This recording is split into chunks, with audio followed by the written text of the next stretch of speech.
Okay, so you've been hearing all this buzz about zone 2 training, right? Athletes are talking about it, fitness people love it, but what is it really? Well, it can sound a little intimidating, but Kind of yeah, like one more thing to worry about when you're working out. right, exactly. But it's honestly a lot simpler than it sounds. Okay, so break it down for us. Think of heart rate zones, like gears on a bike. Okay, So each zone is basically a different intensity level, and you just shift gears depending on what you're what you're trying to achieve. got it. So instead of just going like full blast every single time, Right. you're being more strategic. Exactly. So why are we hearing so much about zone 2 specifically? What's the big deal with that one? So zone 2 is kind of like the magic zone, I think. Yeah. It's where you're working hard enough to really build up your endurance, but you're not pushing so hard that you get injured or you burn out. Makes sense. So how do we figure out what our zone 2 is? Like, how do we know where that is? It's all about your heart rate. So a good place to start is figuring out your maximum heart rate. Okay. And you can get a pretty good estimate with a simple formula, 220 minus your age. Okay. So say you're 30 years old, your estimated max heart rate would be about 190 beats per minute. Got it. So that's my upper limit. So where does zone 2 fit in? Zone 2 usually falls somewhere between 60 and 70% of your max heart rate. Okay. So picture this. You're going for a brisk walk or a light jog. You're breathing a little heavier. You can definitely feel your heart working, but you could still have a conversation without totally gasping for air, Okay. So it's a challenge, but it's not like killing you. Right, exactly. So what's so great about staying in that range? Besides, obviously building in endurance. So one of the really cool things about zone 2 training is that it seriously boosts your mitochondria. What are mitochondria? Remind me. These are the tiny little powerhouses inside your cells that actually produce energy. Okay. And when you train in that zone 2, you actually increase the number of mitochondria you have. Oh, wow. So your body gets way more efficient at creating energy. So more mitochondria equals more energy equals better endurance. I can see why this is like a big deal for athletes. Is there anything else? Yeah, think of it this way. When you're in that zone 2, your body basically becomes a fat-burning machine. Really? Yeah, it's like you flip a switch and go from burning sugar to burning fat for fuel. Huh. Interesting. Which is super beneficial for endurance athletes, by the way. Wait, hold on. So you're telling me I can burn more fat just by exercising at a specific intensity? Pretty much, yeah. That's amazing. It's one of the main reasons why zone 2 training is so effective for managing weight and just improving your body composition in general. Okay, I see. You're not only burning calories during your workout, you're actually training your body to become a more efficient fat burner all the time. Okay, I am sold. Zone 2 sounds awesome, but let's be real for a second. I'm not training for the Olympics or anything. Right. Does this really apply to the average person who's just trying to, get in shape? Absolutely, 100%. It's not just about being an athlete.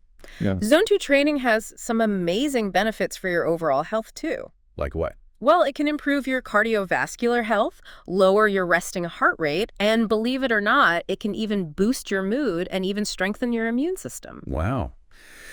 So it's not just about, running marathons. It's about actually feeling better in general. Exactly. It's about making your body stronger and more resilient, from the inside out. I love that. Yeah. I like the sound of that a lot. Good. Okay, you've convinced me. Zone 2 sounds great, but there's got to be a downside, right? If it's so good, why isn't everybody doing it?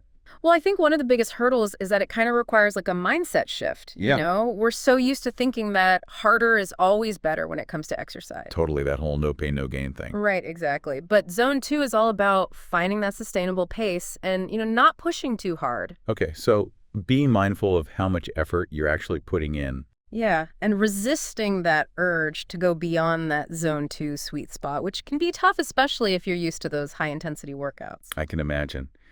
So how do I know for sure that I'm in zone 2? Besides, the talk test. A heart rate monitor or a fitness tracker can definitely take the guesswork out of it. Right. But you can also learn to kind of tune into your body's signals. Yeah. Pay attention to your breathing, how fast your heart is beating, how your muscles feel. You should feel like you're working, but not you're completely overwhelmed, So finding that balance between effort and comfort. Exactly. I guess that takes practice, like anything else. It does, but once you kind of get the hang of it, you'll be amazed by how much you can actually achieve in zone 2. Wow. Okay, So speaking of achieving things, let's talk about how to actually incorporate Zone 2 into workouts. Like, give me some examples. Sure, so think of it as like a foundation for your training. Okay. Let's say you're training for a half marathon, for example. Mhm. Instead of just like running miles at whatever pace, dedicate a couple of runs each week to staying in that zone 2. Got it. And that's how you build a really solid aerobic base, which will help you run faster and further in the long run. So it's like building a strong foundation before you start adding weight on top. Exactly. What about other activities besides running? Zone 2 can be applied to pretty much any kind of exercise, cycling, swimming, rowing, even brisk walking. Hmm. The key is just maintaining that consistent effort level within your target heart rate range. So I could even do like a Zone 2 workout on the elliptical at the gym. Totally.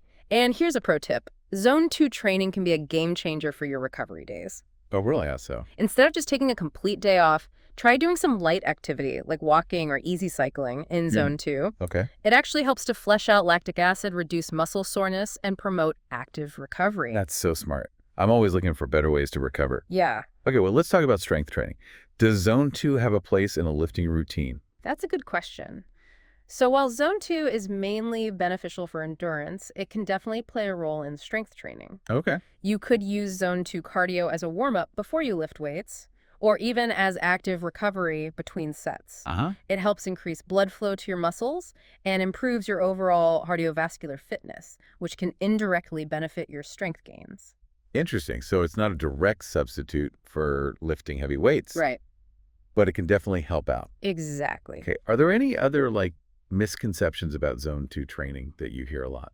One of the biggest ones is that it's only for like serious endurance athletes or marathon runners. Yeah. But honestly, anyone can benefit from incorporating Zone 2 into their routine. It doesn't Okay. matter what your fitness goals are. So whether I'm trying to run a 5K or lose weight or just improve my overall health, Zone 2 can be a useful tool. Exactly. It's about finding an exercise routine that you enjoy and that you can stick with. That makes sense. So it's about sustainability Yeah. and finding something that works for you long term. Exactly. Wow. This whole conversation has really changed how I think about exercise. Oh, yeah. Yeah.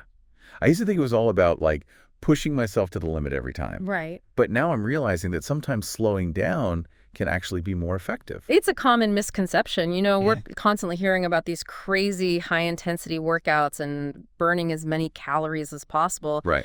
But a lot of times the best way to make real progress is by finding that balance between effort and recovery. It's like that saying, slow and steady wins the race. Exactly. And that's really what Zone 2 training is all about.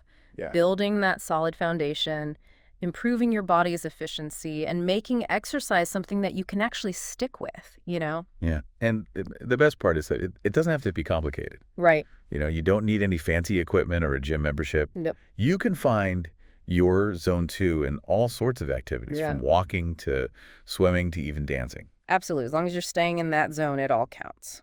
So as we're wrapping up here, what's like the one piece of advice you'd give to someone who's like, okay, I'm ready to try this Zone 2 thing? I think the most important thing is to listen to your body. Okay. Pay attention to your heart rate, your breathing, how your muscles are feeling. Yeah. And don't be afraid to adjust your pace or the intensity as you go.